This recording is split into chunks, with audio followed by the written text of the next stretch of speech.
You know me, you love me, but you don't want to come see me. This is a slide of myself and my physician assistant, Alicia, on the left. And just to remind us what this is all about. So our patient is in the middle, and this is all about our patients. I mean, that's our goal. We're trying to treat their malignancies. We're trying to help them live with a better quality of life. And ideally, we'd like to cure them of their cancer.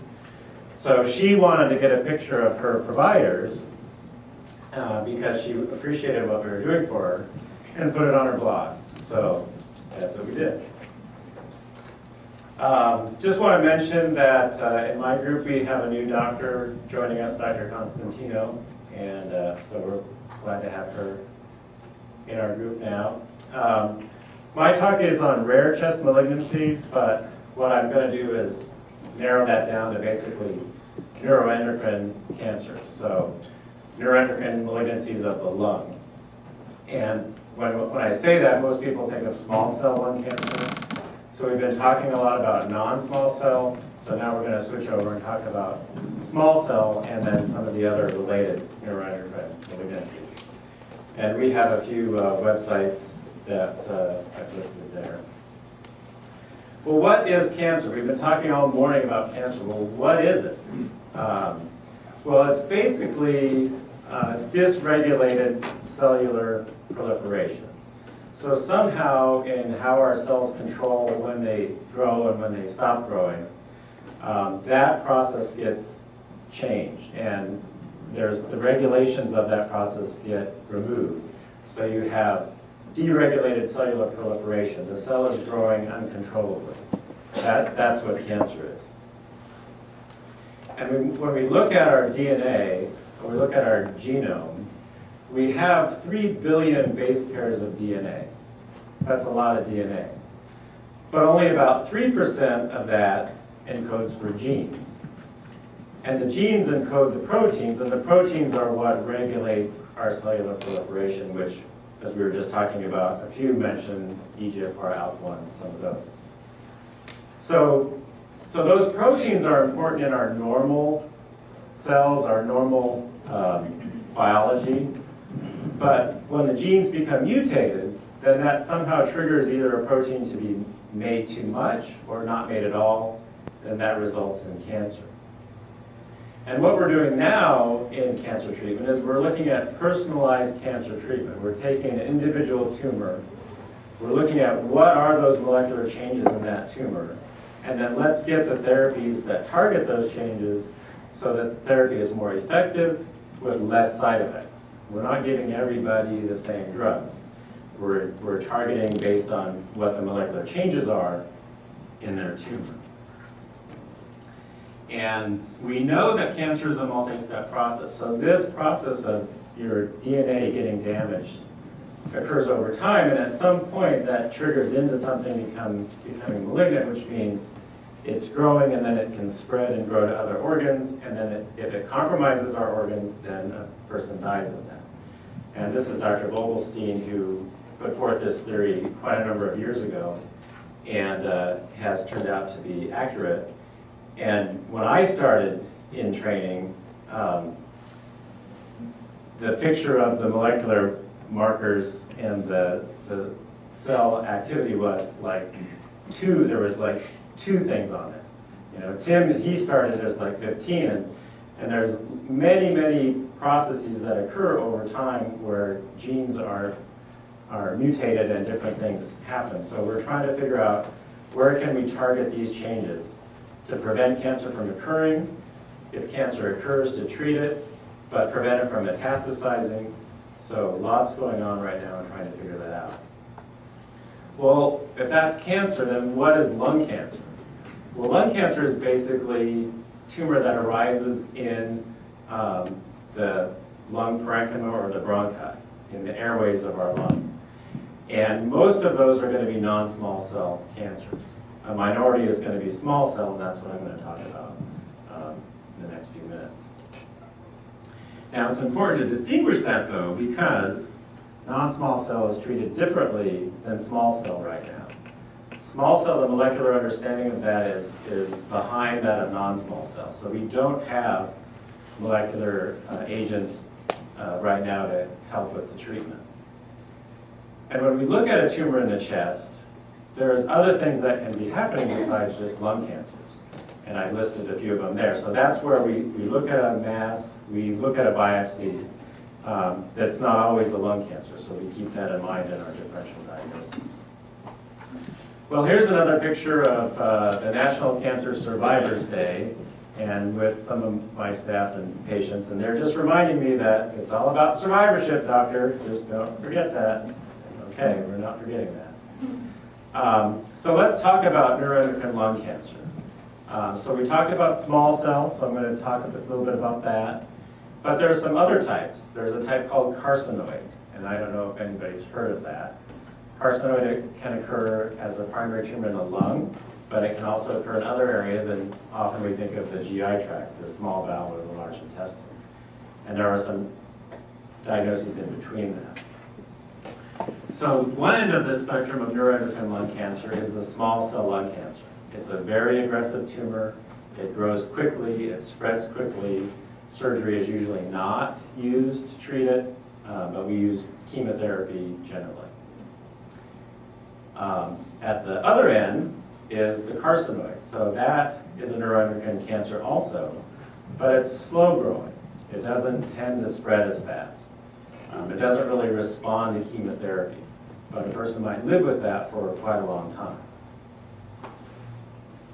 And then there is a type that's kind of in between those two that I'm not really going to talk about. And this is a chart, again, I use UpToDate, I like it, but this came from two. So typical carcinoid on the top, and then the small cell on the bottom. Then there are more aggressive type there.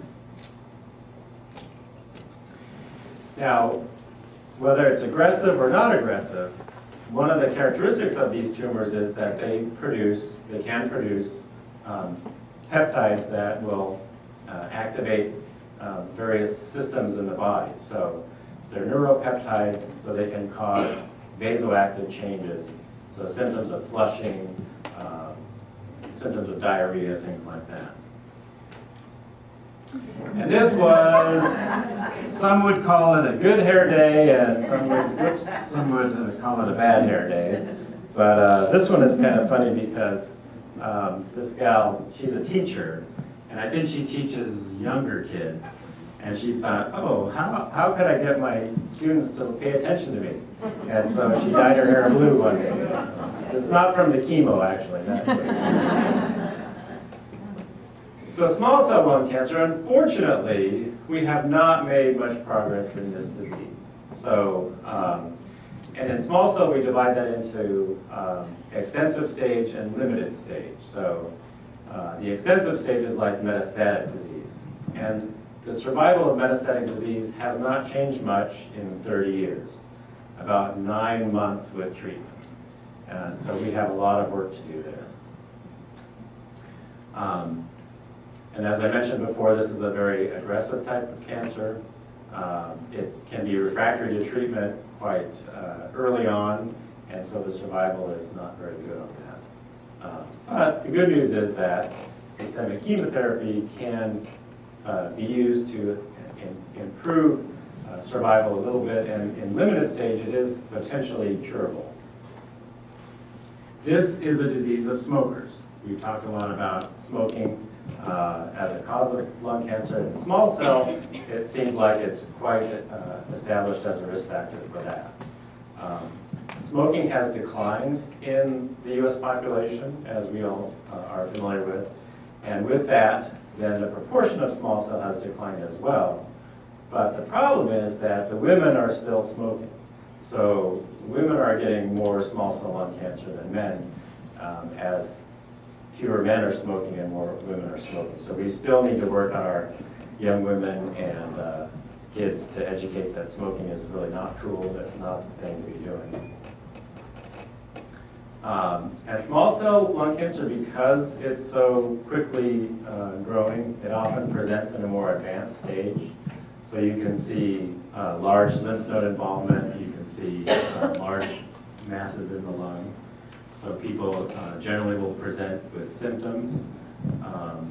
And this is one, since it does grow so fast, it's probably not picked up on screening measures very well. So if you do a screening CAT scan once a year, a small cell could come up and spread, in less than a year. So if you screen only every year, you're going to miss that cancer developing unless you just get lucky and do that scan at the right time. If you did a scan every month, maybe you'd pick that up, but that wouldn't be very practical, really. So the majority of patients present with a more extensive stage that's already metastasized to other areas. And we talked about some of the neurologic type changes. So these cancers can have a paraneoplastic type syndrome with either neurologic deficits or also the endocrinologic deficits as well, like the flushing diarrhea. Now you've heard about NCCN Guidelines. So what that is, that's the National Comprehensive Cancer Network. So that's a group of institutions across the country where people get together, experts get together, and they make standardized guidelines. So if a patient comes to see a cancer doctor, we should all be following standardized guidelines. So if they see me, if they go to Mayo Clinic, if they go to MD Anderson, and they have a newly diagnosed small cell lung cancer, we should all be telling them about the same thing and what their treatment options are. And it should be based on what the NCCN guidelines are recommending. So here's their guidelines for small cell lung cancer. What do you do if somebody's diagnosed with that? Here's the workup. So here's the lab that you should get. Here are the scans that you should get. And then they're going to divide it into stages. So I mentioned limited stage or extensive stage. And you do that because the treatments are going to be different depending on which one that is. Limited stage means that it's limited to the chest. It can be encompassed by a radiation field. So limited stage, we're going to try to cure that. Okay. Extensive stage means that it's spread outside of the chest and outside of a radiation field. So it's basically not curable. Potentially curable, not curable. And then you determine your treatment based on that guideline. And so then here's the treatment from the NCCN guidelines.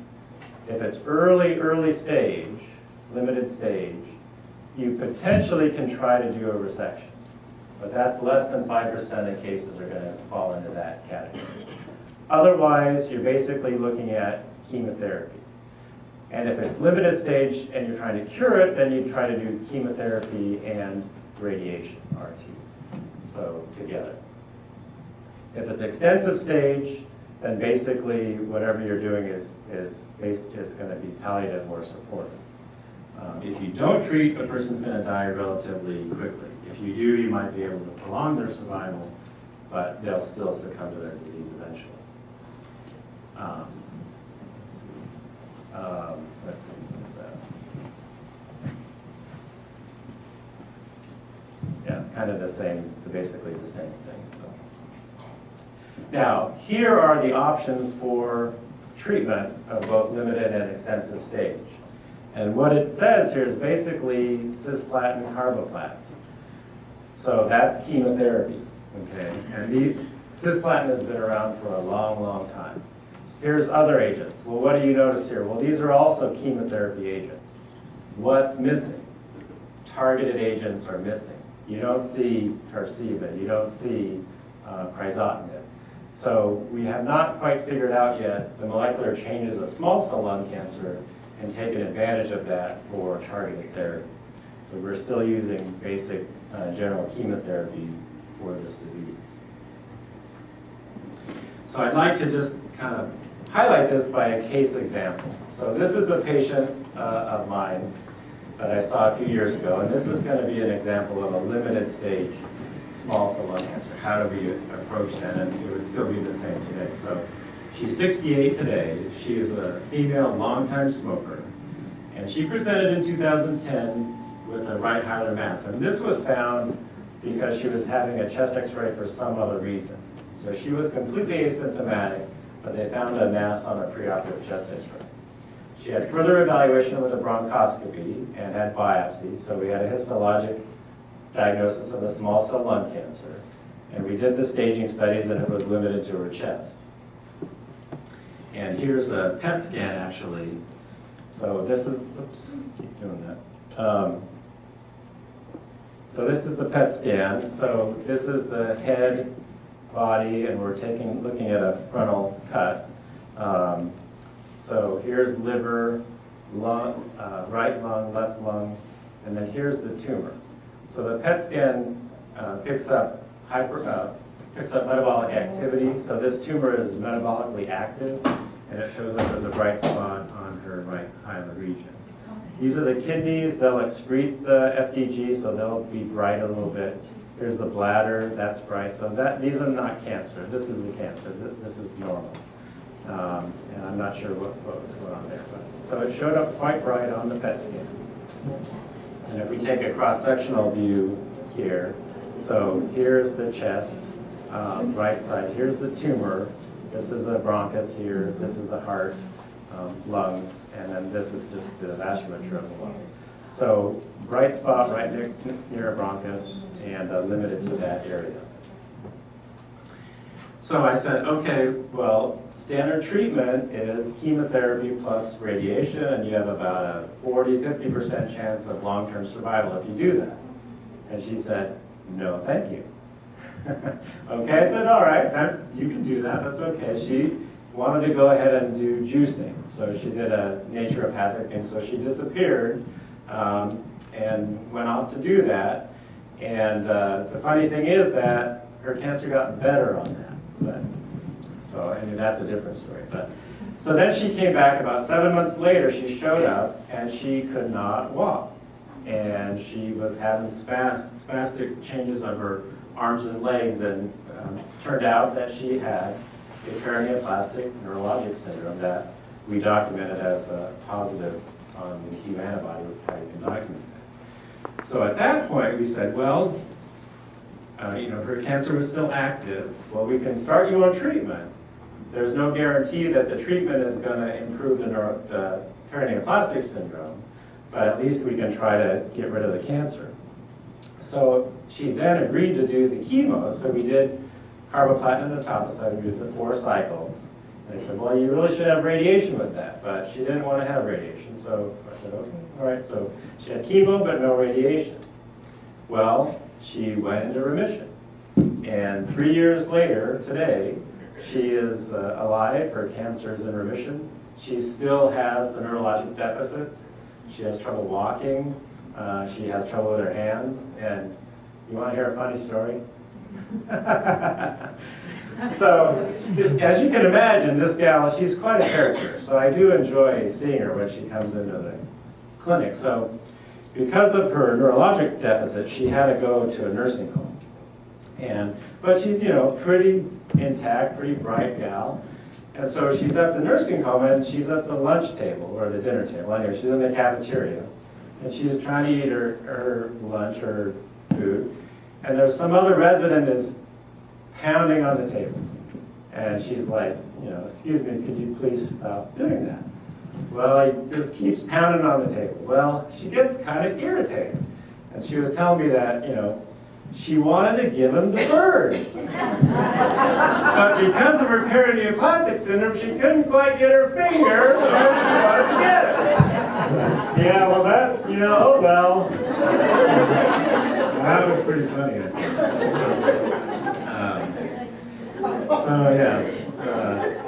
Anyway, yeah, that cracked me up for a couple days after that. Well, let's change and talk about carcinoid now. So that's small cell, and here's carcinoid. So this is the low-grade neuroendocrine tumor of the lung. And the lung is the second most common site of primary source of the carcinoid tumor. As I mentioned, other areas possible. It's a fairly rare tumor, 1 to 2% of all lung malignancies. And the bronchial carcinoid is the most common.